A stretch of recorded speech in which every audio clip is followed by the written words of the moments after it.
สวัสดีค่ะพ่อแม่พี่น้องสวัสดีFCทุกท่านเนาะค่ะกลับมาพบมาพอกับเจตาพารวยคือเก่าค่ะในทางช่อง YouTube คลิปนี้เจตาจะวางแนวทางของรัฐบาลไทยค่ะพี่น้องเห็นอยู่นี่จะเป็นประวัติของมาดามคำนวณค่ะรัฐบาลไทยวันที่16ที่ผ่านมาเนาะ16กุมภาค่ะของมาดามคำนวณเพิ่นเข้าไปวิ่งรูดเด้อค่ะมาดามคำนวณเข้าไป0เนาะค่ะเข้าไป0ตัวหนึ่งอยู่2ตัวมา1ตัวก็ถือว่าเดินเนาะค่ะดารามาดามคนสวยรวยนำใจเพิ่นเข้าไปอยู่ค่ะเพิ่นเข้าไปอยู่เด้อรัฐบาลไทยดารามาดามเนาะก็มาไปตามกันต่อค่ะตามกันต่อวันที่1เดือนใหม่เนาะแนวทางเพิ่นให้มาเรียบร้อยแล้วค่ะ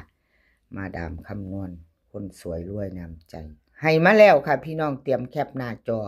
ใครเป็น FC กับมาดามคำนวณFC มาดามคำนวณมาฟังมาเบิ่งไปน้ำกันค่ะมาฟังมาดูมาชมไปน้ำกันพิจารณาเอาเลียลายมืออยู่เจตาลงให้ก่อนมือนี้วันที่24เนาะค่ะ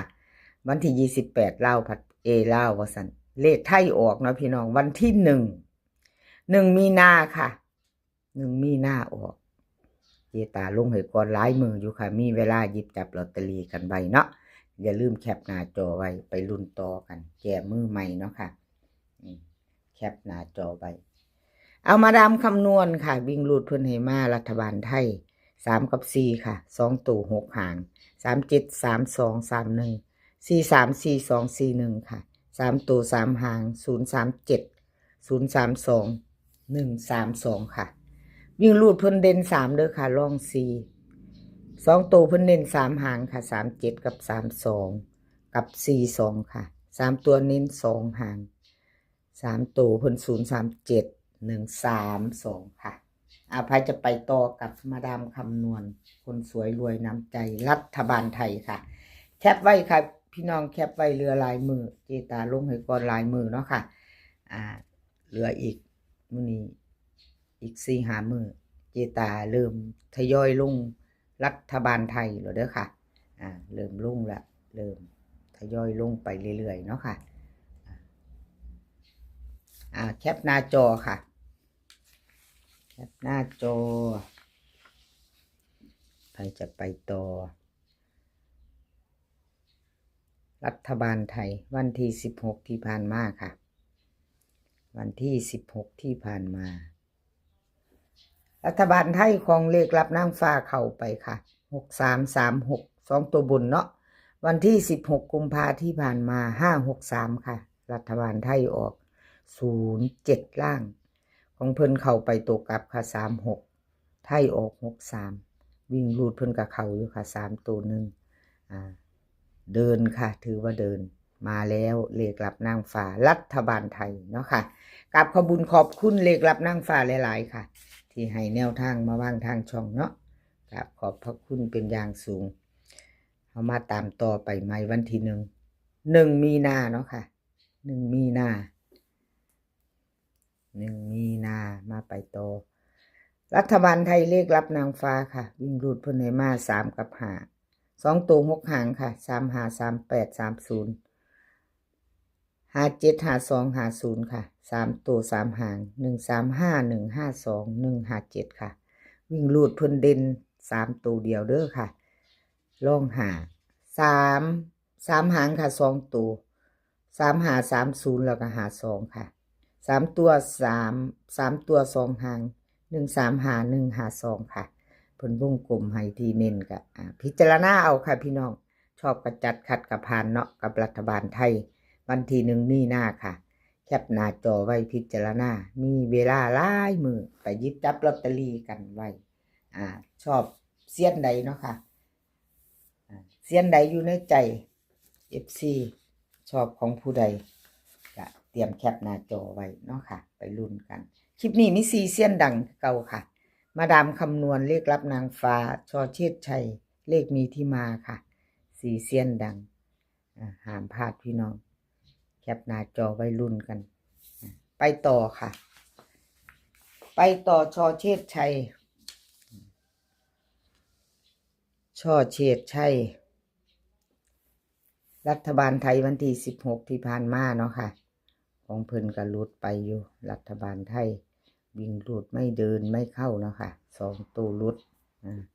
16กุมภาเนาะค่ะหลุดไปหนุ่มน้อยหน้ามนต์คนรูปหล่อหลุดแล้วหลุดเลยไม่เป็นไรเก่าหลุดไปใหม่มาเนาะค่ะกราบขอบบุญขอบคุณช่อเชิดชัยค่ะที่ให้แนวทางมาว่างทางช่องของเจตาเนาะ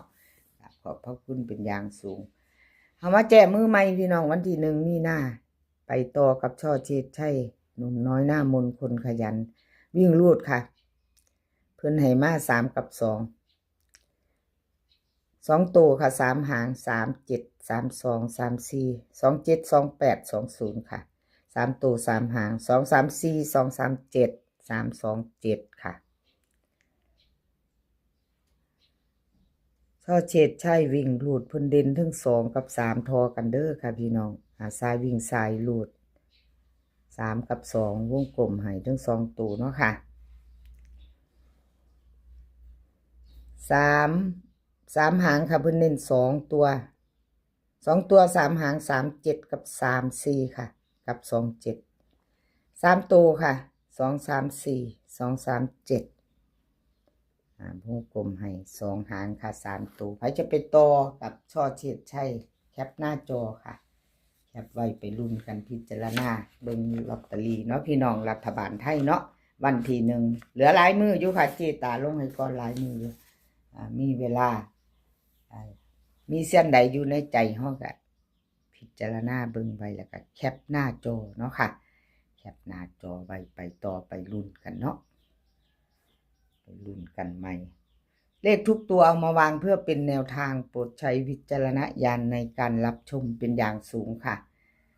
รับชมรับฟังนะคะเป็นเพียงแนวทางมีเขามีรุดเนาะพี่น้องรัฐบาลไทยค่ะของเลขมีที่มาเลขมีที่มาเพิ่นก็เดินสายวิ่งสายหลุดเนาะพี่น้องวิ่งหลุดของเพิ่นบ่หลุดค่ะกับขอโทษขออภัย2ตัวเพิ่นหลุดไปเลขมีที่มารัฐบาลไทยวันที่16กุมภาพันธ์ออก563ค่ะ3ตัวบน07ล่างเลขมีที่มาเข้าไป0ตัวเดียวค่ะเข้าไปวิ่งตัวเดียว